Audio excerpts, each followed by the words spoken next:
Continuamos con nuestro estudio de las cartas de Pablo. Unidad primera, introducción general a las epístolas paulinas, parte 3. Veamos ahora respecto a himnos, confesiones de fe o credos y palabras directas del Señor contenidas en las cartas de Pablo.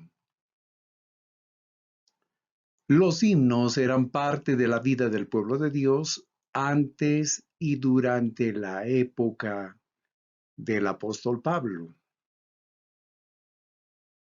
Por razones didácticas o razones educativas era necesario enseñar doctrina por medio de la poesía acompañada de música y también de la poesía memorizada. Hoy sabemos cuán útiles son, por ejemplo, herramientas como la mnemotecnia, es decir, una serie de letras que nos pueden recordar una enseñanza, una verdad que queramos nosotros aprender, memorizar. Así también ocurría en ese tiempo. Los maestros, no solamente cristianos, sino también de entre los fariseos y otros de la fe judaica, vieron cuán importantes eran, cuán necesarias eran estas herramientas didácticas, entre ellas los himnos, para que el pueblo de Dios pueda recordar verdades de la palabra de Dios. Los himnos, la poesía, las declaraciones de fe, que técnicamente se llaman credos, eran importantes entonces en la formación doctrinal de los creyentes. Por otro lado, también cantar himnos resultaba en manifestaciones poderosas de la presencia de Dios, como ocurrió en la cárcel de Filipos con Pablo y Silas. Esto lo vemos en Hechos capítulo 16, versículos 25 y 26, cuando precisamente estos dos discípulos del Señor en la cárcel comenzaron a entonar himnos a Dios y la manifestación gloriosa del poder de Dios no se dejó esperar. Las cartas de Pablo contienen himnos. Podemos ver vestigios de esto en Colosenses 1, 15 al 20, Efesios 5, 14, Filipenses 2, 6 al 11, primera carta a Timoteo 3, 16, segunda carta, capítulo 2, versículos 11 al 13. Por otro lado, se piensa también que primera Timoteo 1, 17, capítulo 2, versículos 5 y 6, la primera parte, y capítulo 3, 16, son himnos que el apóstol Pablo cita en estas cartas. También, segunda Timoteo 2, 11 al 13, como Tito 3, 4 al 7, formaban parte de la liturgia, es decir, del culto, de las partes del culto de las iglesias que el apóstol Pablo visitaba.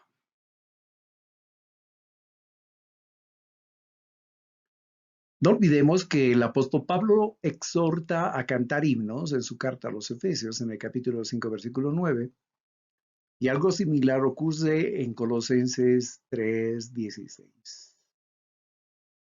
Es seguro que los himnos a los que invita a recordar y cuyos fragmentos aparecen en sus cartas eran conocidos, entonados y gustados en mayor o menor medida por los destinatarios. Un ejemplo de una parte de un himno o un fragmento lo encontramos en 1 Timoteo 3:16, donde dice, Dios fue manifestado en carne, justificado en el Espíritu, visto de los ángeles, predicado a los gentiles, creído en el mundo, recibido así va en gloria. Las cartas de Pablo contienen elementos de un credo cristiano. La antigüedad ha sido situada a menos de una década después de la muerte del Señor Jesús.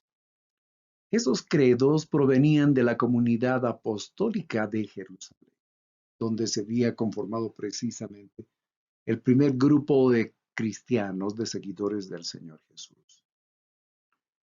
Los credos eran recursos didácticos o recursos educativos usados por los apóstoles y maestros del Evangelio para lograr que la gente tenga una especie de ayuda a memoria, a fin de recordar aspectos clave de la doctrina. Por lo tanto, habían declaraciones de fe, habían credos, habían expresiones de fe que se las escribía o se componía en forma de poesía para que sea fácilmente recordada por la gente. Entonces, ¿los cristianos repetían credos? Por supuesto que sí. Recordemos que un credo no es malo en sí mismo.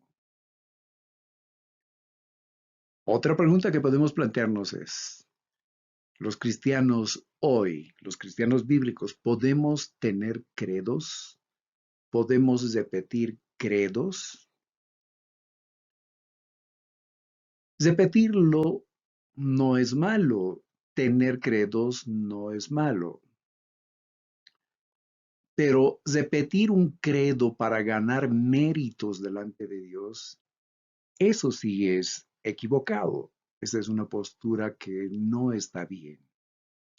Recordemos que algunos repiten los credos para ganar méritos delante de Dios, porque así alguien se lo ha enseñado, algún religioso. He dicho, tienes que repetir 15 credos, ¿verdad? Tienes que repetir el Padre Nuestro 10 veces.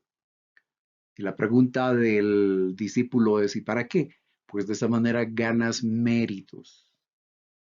Y puedes repetir credos en favor del alma de los difuntos. Incursionar ya en ese campo, salirse de lo educativo para entrar en ese en esa equivocación, entonces, no está bien. En esta parte es bueno remarcar que Pedro, al referirse a los escritos de Pablo, señala que son difíciles de entender.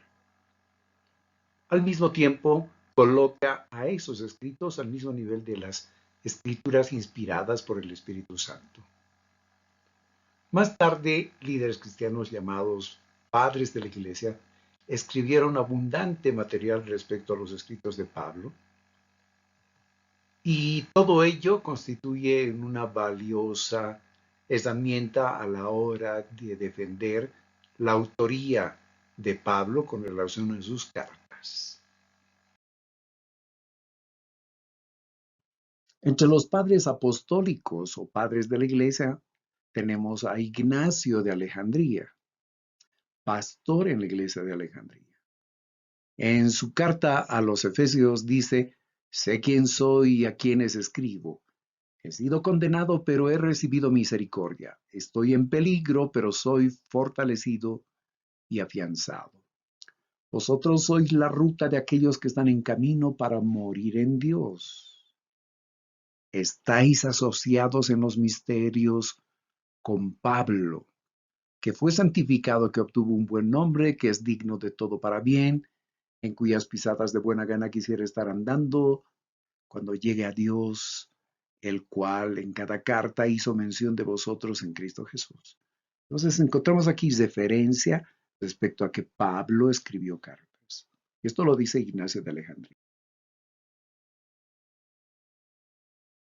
Policarpo, pastor u obispo de Esmirna, dice, estas cosas os escribo, hermanos, con respecto a la justicia, no porque yo me impusiera esta carga, sino porque vosotros me invitasteis. Porque ni yo ni hombre alguno puede seguir la sabiduría del bienaventurado y glorioso Pablo, el cual cuando estuvo entre vosotros enseñó cara a cara a los hombres de aquel día la palabra de verdad con cuidado y certeza. Y cuando estuvo ausente os escribió una carta, en la cual, si la escudriñáis con diligencia, podréis ser edificados en la fe que se os ha dado, la cual es la madre de todos nosotros, en tanto que la esperanza sigue en pos y el amor va adelante. Amor hacia Dios y Cristo y hacia nuestro prójimo. Otro ejemplo, Marción, pastor u obispo que fue calificado como hereje por adoptar ideas gnósticas. Escribió un primer canon en el que solo incluía los escritos de Pablo, es decir, un listado de los libros que Marción consideraba inspirados por el Espíritu Santo. Y él incluye los escritos de Pablo, identificando solo algunas epístolas como auténticas. E incluye también el Evangelio de Lucas. Ahora, después de este canon escrito por Marción, el pueblo cristiano ortodoxo, principalmente sus líderes, se dieron cuenta de que era necesario organizar toda la cantidad de escritos que se habían producido desde el tiempo de Cristo para adelante y publicó el pueblo cristiano su propio canon, que llegó a ser lo que hoy conocemos como la cantidad de libros del Nuevo Testamento, es decir, los 27 libros del Nuevo Testamento. Entonces, Marción habla de las cartas de Pablo y las incluye en ese primer canon que él registró. Ireneo, obispo de Lyon, en el año 195, apoya sus escritos en muchísimas citas de Pablo, incluyendo las epístolas pastorales. Hay por lo menos 248 citas de Pablo que son mencionadas como reglas de fe, como reglas de verdad. Ahora, este obispo influyó mucho en teólogos posteriores a su época. También debemos expresar que el canon de Muratori menciona todas las epístolas de Pablo, a excepción de Hebreos. En los comienzos del siglo III, Eusebio de Cesarea, otro pastor, en la lista de libros del Nuevo Testamento junto con la lista del Antiguo Testamento, ya incluye la carta a los hebreos que fue escrita por Pablo. En el concilio de Nicea se definió el canon del Nuevo Testamento. Eso ocurrió por el año 325.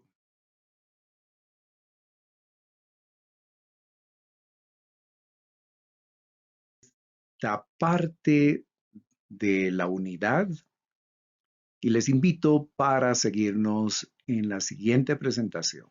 Dios les bendiga.